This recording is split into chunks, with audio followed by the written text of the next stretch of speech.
আসসালামু আলাইকুম প্রিয় নবম ও দশম শ্রেণীর শিক্ষার্থীরা, তোমরা আশা করি অনেক বেশি ভালো আছো। আজকে আমি আলোচনা করব তোমাদের হিসাব বিজ্ঞান বইয়ের যাবতীয় অধ্যায়ের 3 নং সৃজনশীল। তো প্রথমে খেয়াল করো, আমাদের ক নাম্বার প্রশ্নে বলছে কি চৌধুরী হার্ডওয়্যারের প্রারম্ভিক মূলধনের পরিমাণ নির্ণয়। আচ্ছা ভাইয়া, প্রারম্ভিক মূলধনটা কি? দেখো, আমাদের বছরের শুরুতে যেসব লেনদেন হবে শুধুই সেগুলোই হচ্ছে কি প্রারম্ভিক মূলধন। এক কথায় হচ্ছে বছর শুরু হলে বলা হয় কি প্রারম্ভিক, আর বছরের শেষে হলে বলা হয় সমাপনী। আমি দেখা একটা জিনিস দেখো, যদি তুমি লেনদেনের মধ্যে তারিখ দেখো 1 তারিখ, ঠিক আছে, এই 1 তারিখটা হচ্ছে ভাইয়া প্রারম্ভিক। আমি তারিখটা পুরো দিয়ে দিচ্ছি, খেয়াল করো। 1 মনে করো এখন 2025, এইভাবে এটা হচ্ছে ভাইয়া প্রারম্ভিক। এখন সমাপনী কোনটা? সমাপনী হচ্ছে ভাইয়া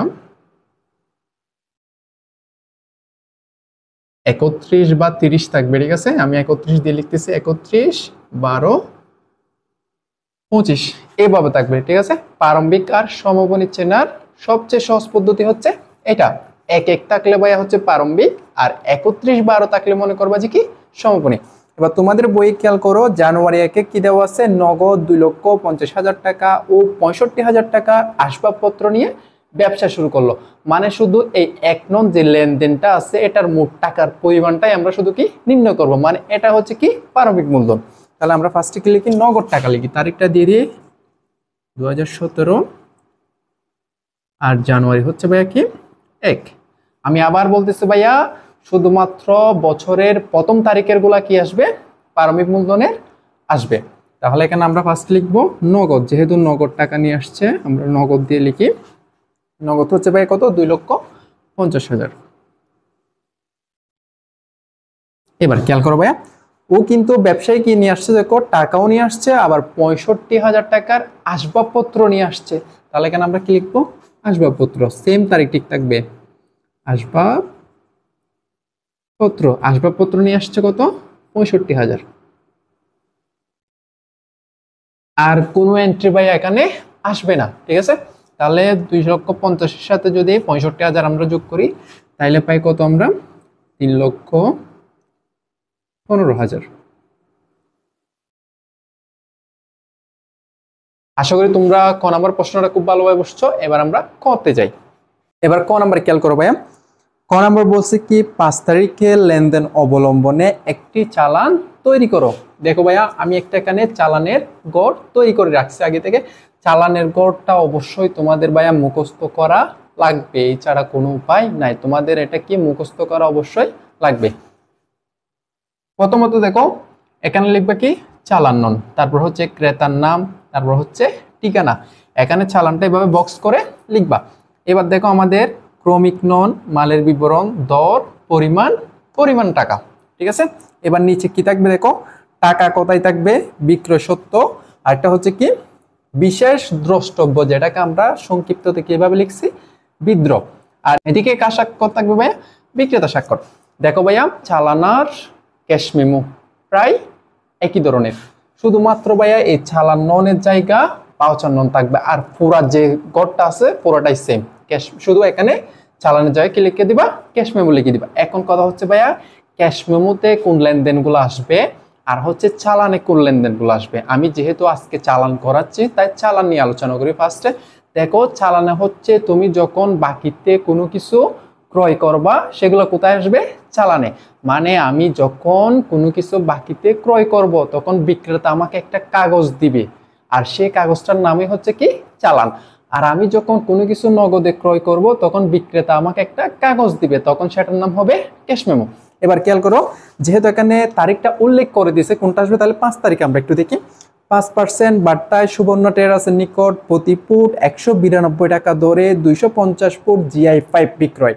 এখানে চালান নং দেওয়া আছে, প্যাকিং চার্জ দেওয়া আছে।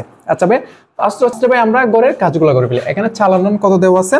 চালান নং দেওয়া আছে ভাইয়া হচ্ছে 205। তাহলে 205টা এখানে লিখে রাখি।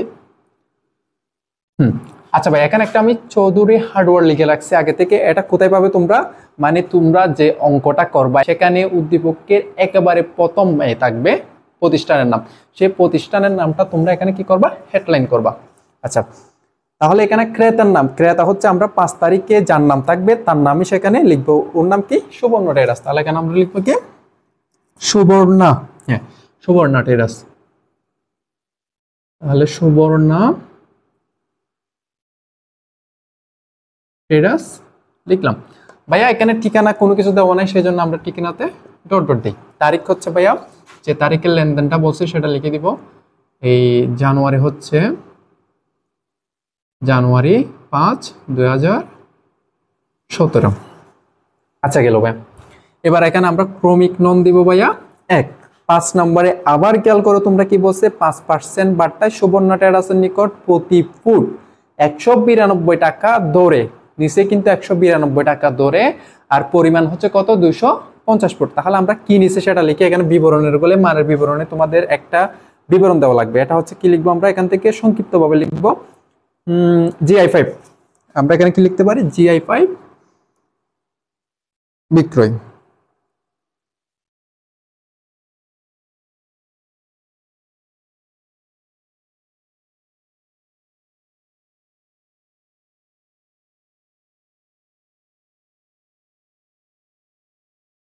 আচ্ছা ভাই দেখো ভাইয়া দরটা হচ্ছে এই 192, তাহলে আমরা এখানে 192 লিখি, আর পরিমাণটা হচ্ছে ভাইয়া 250। তাহলে আমরা 192 আর 250 যদি গুণ করি কত আসছে দেখি।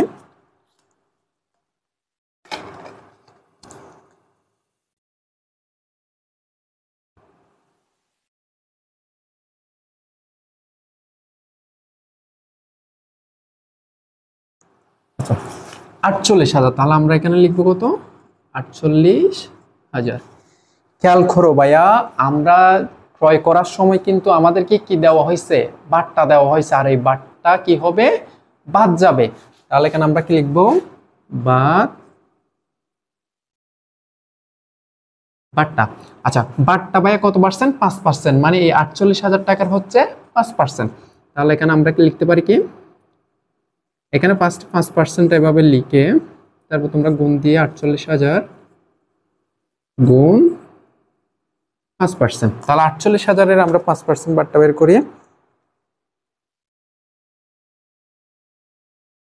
আশা করি তোমরা সবাই বাট্টা বের করতে জানো। আমি এখানে লিখছি 2,400। ভাইয়া যেটা বাদ যাবে মানে যেটা বিয়োগ হবে সেটা অবশ্যই ব্র্যাকেট দিয়ে লিখতে হবে। এবার এবার দুইটা আমরা বিয়োগ করে দেখি কত আসে। 48,000 থেকে যদি 2,400 চলে যায় তাহলে আসে আমাদের কত? 45,600। তাহলে এখানে আমরা লিখবো 45,600। এবার এবার আবার প্রশ্নে খেয়াল করো ভাইয়া একটু। এখানে ভাইয়া কিছু, এখানে ভাইয়া আনুষঙ্গিক খরচ দেওয়া আছে। আনুষঙ্গিক খরচ আমি অনেকবার বলছি, দেখো আনুষঙ্গিক খরচ কোনগুলা? বহন খরচ, প্যাকিং খরচ, কুলি খরচ। তাহলে ভাই এই আনুষঙ্গিক খরচটা কি হবে? যোগ হবে। তাহলে এখানে আমরা কি লিখবো? যোগ প্যাকিং খরচ, সরি প্যাকিং চার্জ।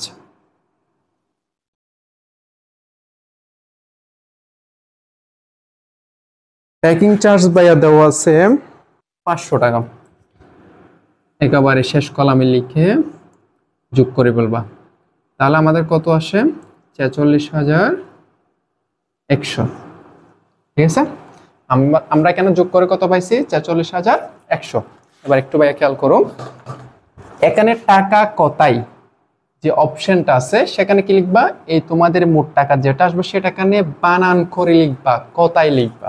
তাহলে এখানে আমরা লিখি কত? 46,100 টাকা মাত্র, এভাবে লিখবা। আচ্ছা ভাই আমাদের কোনো বিক্রয় সত্য যেহেতু না, এটা আমরা দিব না। আরগুলো হচ্ছে দেওয়া আছে, আর কিছু করা লাগবে না। তোমরা শুধু এই কাজটুকুই করবা, তোমরা গড়টা মুখস্থ করবা, আর ঠিক আমি যেভাবে যেভাবে দেখাইছি সেভাবে করবা। আশা করি তোমরা চালানটা খুব ভালোভাবে বুঝছো। তাহলে আমরা এবার গ নাম্বারে যাই। এবার গ নাম্বার দেখো ভাইয়া, জানুয়ারি মাসের 8, 15, 18 ও 28 তারিখের লেনদেনের সাধারণ চাবেদাই লিপিবদ্ধ করো। আমাদের এখানে 4টি লেনদেনের সাধারণ জাবেদার দাখিলে দিতে বলছে। তাহলে এখানে আমরা ফার্স্ট হচ্ছে 8 নাম্বার লেনদেনটা দেখি। রাজন টেরাসের নিকট থেকে 41,500 টাকার পণ্য ক্রয় করে চেক প্রদান। দেখো ভাইয়া, রাজন ট্রেডার্স কি করছে, 41,500 টাকা দিয়ে পণ্য ক্রয় করছে আর চেক দিছে, মানে এটা হচ্ছে নগদে ধরে নিতে হবে, ঠিক আছে, কিন্তু নগদ টাকা দেয় নাই, ক্রয় করছে। ফার্স্টে ভাই আমরা কি লিখে দিব, এখানে 2017 দিয়ে জানুয়ারি, এটা আমাদের ফার্স্ট হচ্ছে কত 8, যেহেতু ভাই ক্রয় করছে আর ক্রয় প্রায় সময় কি হয়, ডেবিট হয়, তাহলে এখানে ক্রয় হিসাব ডেবিট। আচ্ছা ভাইয়া, দেখো পণ্য ক্রয় করে কোনো টাকা দেয় নাই, কি দিচ্ছে, চেক দিচ্ছে, আর একমাত্র চেক দেখে ব্যাংক, তাহলে আমরা কখনো চেক নামে কোনো হিসাব লিখতে পারবো না, আমাদের কি নামে লিখতে হবে, চেক থাকলে অবশ্যই আমাদের ব্যাংক নামে লিখতে হবে। তাহলে এখানে আমরা কি দিব, ব্যাংক হিসাব,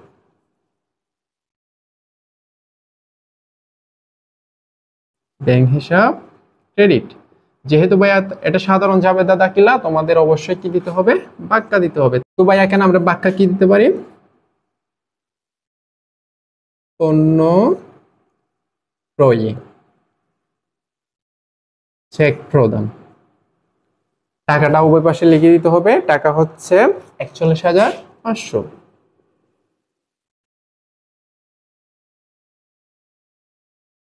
এবার আসো 15 নম্বরে। 15 নম্বরে ভাইয়া, ব্যবসায়ী ব্যবহারের জন্য কাগজ ও কলম ক্রয়। দেখো ভাইয়া, কাগজ ও কলম ক্রয়, কাগজ কলম এগুলো সবগুলাকে বলা হয় কি, মণিহারি। তাহলে আমরা এখানে কি লিখবো, মণিহারি হিসাব।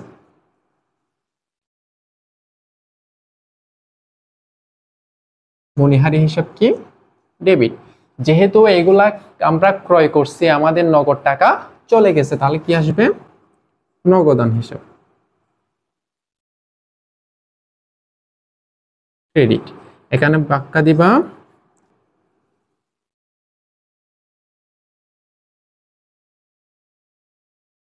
মণিহারি দ্রব্যাদি ক্রয় করা হলো। টাকা হচ্ছে উভয় পাশে বসাবো 200 টাকা করে, 200 দিকে 200 এই পাশে। আচ্ছা, এবার তাইলে 18 নম্বরে যাই। 18 নম্বরে দেখো ভাইয়া, ব্যবসায়ের জন্য আলমারি ক্রয়ের পরিবহন ব্যয়, মানে আলমারি ক্রয় করার জন্য তাদের কি হয়েছে, পরিবহন ব্যয় হয়েছে। ভাইয়া আলমারি একটা কি আমাদের জন্য সম্পদ, আর আলমারিকে কি বলা হয়, আসবাবপত্র। তাহলে আমরা এখানে কি লিখতে পারি, আসবাবপত্র।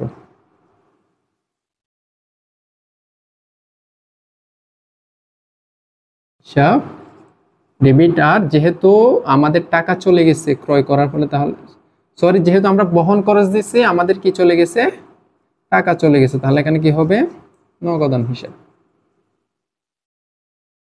ক্রেডিট। এখানে টাকাটা হচ্ছে 1,500।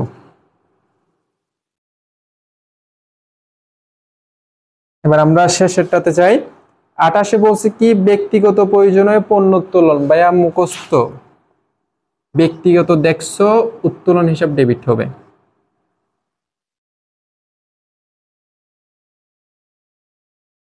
আর নগদান হিসাব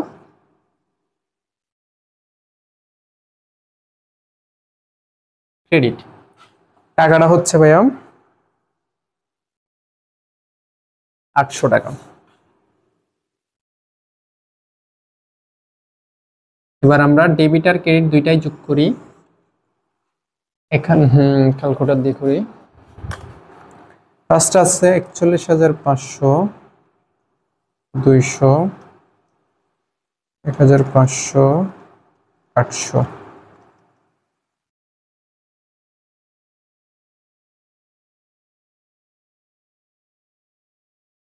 44,000। 44,000টা ডেবিট আর ক্রেডিট উভয় পক্ষে লিখে দিব। তো ভাই আশা করি তোমরা অঙ্কটা খুব ভালোভাবে বুঝতে পারছো। আমি পর্যায়ক্রমে তোমাদের আরো যে সৃজনশীলগুলো আছে এগুলোও সমাধান করে দিব। তো আজকের মতো এখানেই শেষ করতেছি, তোমাদের সুস্বাস্থ্য কামনা করি। আল্লাহ হাফেজ।